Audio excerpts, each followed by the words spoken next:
प्यारे बच्चों, आज का जो हमारा क्लास है वो 8वीं जमात और हमारा जो मजमून है वो साइंस है। और आज का टॉपिक जो है वो है बच्चों lesson number 8, chemical effects of electric current. यानी बच्चों आज हमें इस लेसन के बारे में जानना है कि जो करंट है उसके कीमियावी असरात क्या है। यानी करंट बिजली रो को कहा जाता है या बिजली को कहा जाता है। तो बच्चों हमें ये जानना है आज कि इसके कीमियावी असरात क्या है। तो बच्चों हम अपना लेसन जो है उसकी शुरुआत करते हैं। तो यहाँ पे लिखता है, your elders might have cautioned you against touching an electric appliance with wet hands. कहता है कि आपके बड़ों की आपको नसीहत होती है किसके बरकस, टचिंग एन इलेक्ट्रिक अप्लायंस कि किसी इलेक्ट्रिकल चीज़ की यानी बिजली की किसी चीज़ या बिजली रो की किसी चीज़ के साथ हाथ लगाने की विथ वेट हैंड्स, जब आपके हाथ गीले होंगे। But you do not know why it is dangerous to touch. लेकिन बच्चों आप ये नहीं जानते हैं कि कितना खतरनाक साबित हो सकता है कि अगर हम इस चीज़ के साथ हाथ लगाएंगे जब हमारे हाथ जो हैं गीले होंगे। We have learned earlier that materials, बच्चों हमने पढ़ा कि materials जो चीज़ें हैं which allow electric current, जिनके अंदर इलेक्ट्रिक करंट पास होता है, through them are good conductors of electricity, कि वो चीज़ें ऐसी हैं जिनके अंदर बिजली रो पास होती है, वो अच्छी चीज़ें हैं करंट कंडक्ट करने में।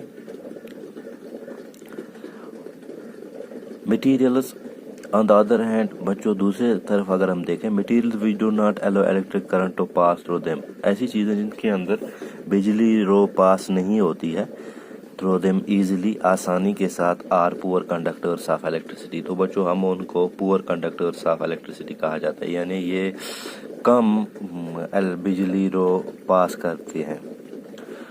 वी यूज़ अ टेस्टर, तो बच्चों इसके लिए हम एक टेस्टर का इस्तेमाल करते हैं टू टेस्ट, और ये देखते हैं कि whether a particular material allows the electric current, की क्या कोई ख़ास चीज़ या जो चीज़ हमारे पास अवेलेबल होगी कि उसके अंदर बिजली रो पास होती है या नहीं। Do you know how tester help us in deciding that.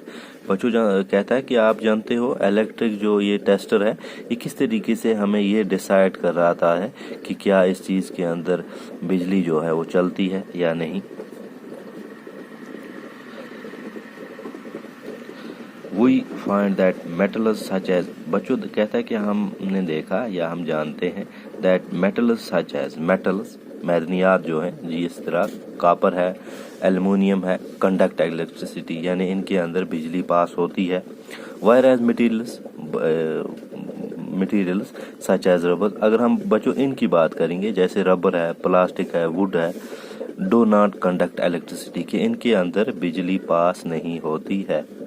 However, so far we use our tester to test materials which were in solid state. लेकिन बच्चों हमने अपने टेस्टर का इस्तेमाल उन चीज़ों के ऊपर किया जो सॉलिड की शक्ल में, ठोस की शक्ल में मौजूद थी।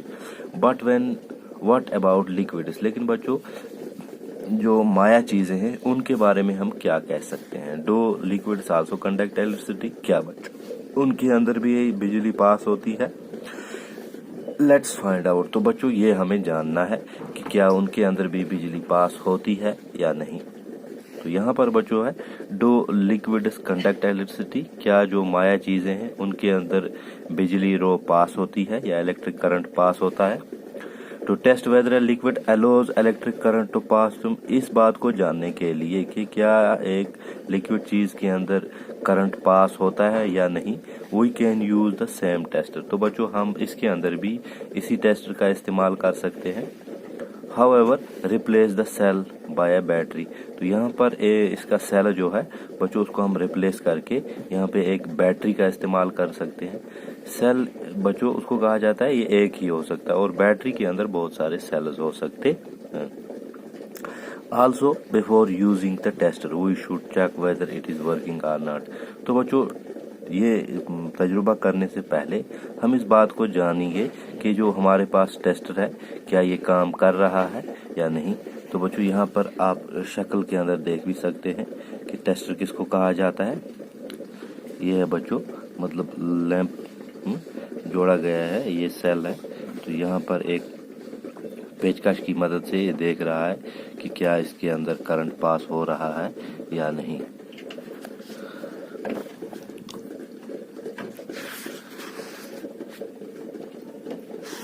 तो बच्चों हम यहाँ पे जानते हैं कि हम किस तरीके से इसका जो ये अरेंजमेंट है इन इलेक्ट्रिकल अप्लायंसेस का, यानी बिजली रोग की चीज़ों का, ये हम किस तरह बनाते हैं। Join the free and soft tester together for a moment.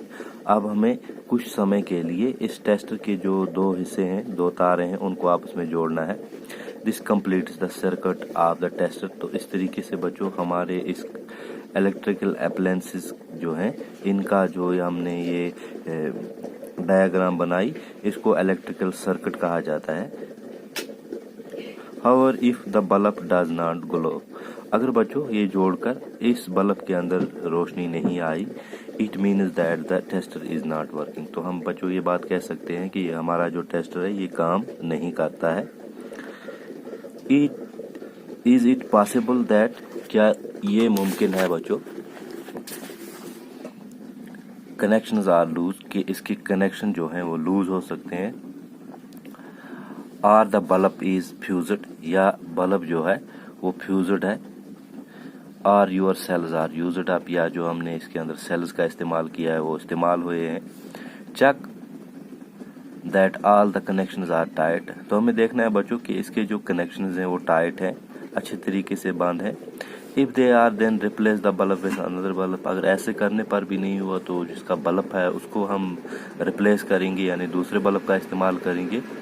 Now test if the tester is working or not. अब हमें देखना है बच्चों कि हमारा जो ये टेस्टर है क्या ये काम कर रहा है या नहीं।